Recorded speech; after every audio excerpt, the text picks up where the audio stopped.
Alors, on va parler du coefficient directeur. Le coefficient directeur, on en a déjà parlé pour les fonctions affines. Eh bien, pour les droites, c'est exactement la même. C'est le coefficient directeur qui dirige la fonction. Il va diriger la droite de la même façon. Il va donner la direction de la droite. Définition, si y égale mx plus p est l'équation réduite d'une droite D, le coefficient directeur ou pente de la droite D est le nombre m, exactement comme pour les fonctions affines. Alors, on va prendre D, la droite d'équation y égale 2x plus 3. Le coefficient directeur de cette droite est 2, exactement comme si vous considérez la fonction affine f de x égale 2x plus 3, et le coefficient directeur de la fonction, c'était 2. Une droite parallèle à l'axe des ordonnées n'a pas de coefficient directeur. D'accord? Une droite parallèle à l'axe des ordonnées, c'est une droite qui est située comme ça. Voilà. Elle n'a pas d'équation réduite de la forme y égale mx plus p, mais une équation réduite de la forme x égale quelque chose, et donc elle n'a pas de coefficient directeur. Alors, on va regarder maintenant première méthode pour déterminer le coefficient directeur d'une droite graphiquement. Alors, en fait, qu'est-ce qu'on va faire pour déterminer ce coefficient directeur? On va choisir deux points de la droite D dont la différence entre les abscisses est 1. Et on lit le coefficient directeur de la droite. Donc, c'est une méthode que l'on a déjà utilisée pour les fonctions affines. Vous savez que si on augmente ici x de 1, eh bien là, la variation en y, c'est le coefficient directeur. Donc là, la variation en y est moins 2. Donc le coefficient directeur de cette droite, c'est moins 2. Ça, quel que soit le point de départ. Hein. Si je pars de là et que j'augmente x de 1, eh bien, le coefficient directeur, c'est moins 2. Le coefficient directeur de D est moins 2. Et donc, l'équation réduite de cette droite, elle commencera par y égale moins 2x plus quelque chose. Voilà. Alors, on va quand même, parce qu'on l'utilise depuis un certain temps, ça, on va le justifier ici. Donc, j'ai pris y égale mx plus p, une équation de la droite D.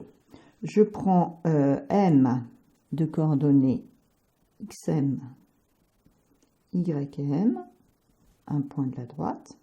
Comme ce point est sur la droite, on a ym qui est égal à mxm plus p. Voilà. Je prends le point n de la droite, le point n qui a pour abscisse 1 de plus que m, donc xm plus 1. Et pour ordonnée yn, je ne la connais pas, un point de D. Donc on a forcément yn, l'ordonnée de n qui est égale à m fois l'abscisse de n, c'est-à-dire xm plus 1 plus p.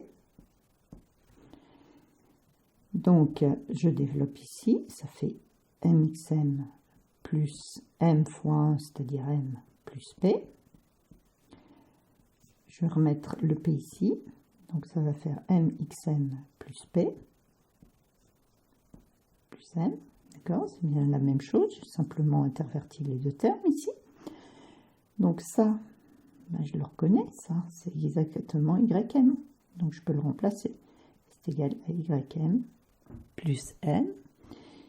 Eh bien, qu'est-ce que ça veut dire? Ça veut dire que si la différence entre les abscisses de n et de m est de 1, alors la différence entre l'ordonnée de n et l'ordonnée de m sera égale à m. Yn moins ym, ça va faire ym plus m, hein, l'ordonnée de n moins ym, et il est bien égal à m. En clair, si la différence entre les deux abscisses est de 1, alors la différence entre les ordonnées est de m. Et m, c'est le coefficient directeur. Donc notre méthode est bien justifiée. Hein. On lit le coefficient directeur m comme la différence entre les ordonnées de n et de m. Donc cette première méthode que nous avons utilisée avec les fonctions affines, elle fonctionne bien, mais dans certains cas, elle pose problème. Pourquoi? Vous voyez ici, par exemple, si j'augmente l'x de 1, je vais me retrouver, je ne sais pas trop où, d'accord? Donc ça ne va pas être très pratique à lire. Donc dans ce cas-là, on va voir une propriété qui va nous permettre quelque part de se situer dans le cas général. Et ici, en partant de ce point qui est un nœud du quadrillage, je vais augmenter les x de manière à retrouver un autre point de la droite qui lui aussi est sur un nœud de quadrillage, ici. Donc là, par exemple, je vais augmenter x de 3, y de 2. Et comme ça, j'aurai des valeurs entières et ça sera plus facile à lire. Donc cette propriété, elle dit que si je prends deux points de la droite M et N, deux points distincts, forcément il ne faut pas les prendre au même endroit, le coefficient directeur de D, eh bien c'est toujours la différence entre l'ordonnée de N et l'ordonnée de M, divisé par la différence entre leurs indices. Donc on va démontrer cette propriété, on prend l'équation de la droite y égale mx plus p. Le coefficient directeur de D, on sait que dans cette écriture, c'est M. Voilà, je vais prendre deux points M et N de la droite D. M et N appartiennent à D. Donc, eh bien, qu'est-ce qu'on va pouvoir dire? On va pouvoir dire que YM est égal à MXM plus P, c'est cette relation-là, et que YN est égal à M xn plus p. Bon, maintenant je vais soustraire la première ligne ici à la deuxième. Je soustrais la première ligne à la deuxième et j'obtiens donc yn moins ym qui va être égal à mxn moins mxm plus P, moins plus P, c'est-à-dire moins P. Voilà. Alors, je vais arranger un petit peu cette écriture. Yn moins Ym est égal à M, je vais le mettre en facteur ici, donc M facteur de Xn moins Xm. Ici P moins P, ça s'en va. Et bien maintenant, il va plus me suffire que de diviser par xn moins xm pour retrouver la valeur de m.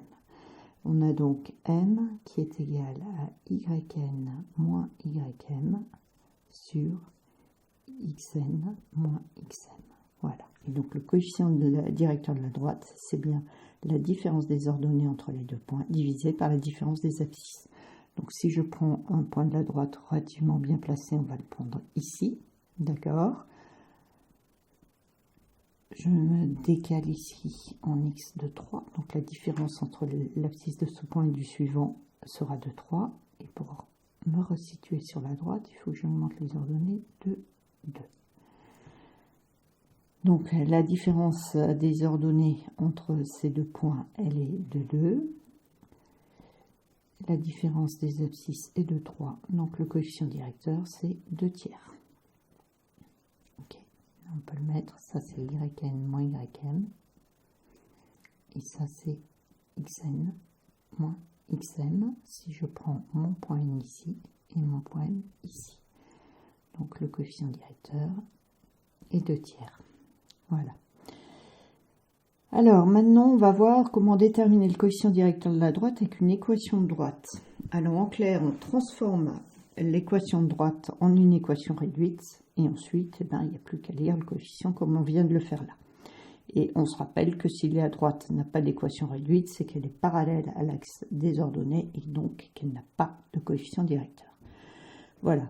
Donc on doit trouver ici le coefficient directeur de la droite d'équation 4x plus 3y moins 7 égale 0. Donc on écrit 4x plus 3y moins 7 égale 0.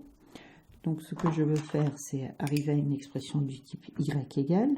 Donc là, je vais enlever, soustraire 4x des deux côtés.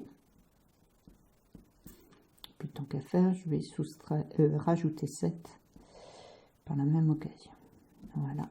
Et donc, je prends ici 4x moins 4x plus 2x, 3y, moins 7 plus 7, ça s'en va. Et 0 moins 4x moins 4x. plus 7. Voilà. Il ne me suffit plus que de le diviser par 3. Et j'obtiens y égale moins 4 tiers de x plus 7 tiers. Et donc, le coefficient directeur de cette droite est moins 4 tiers.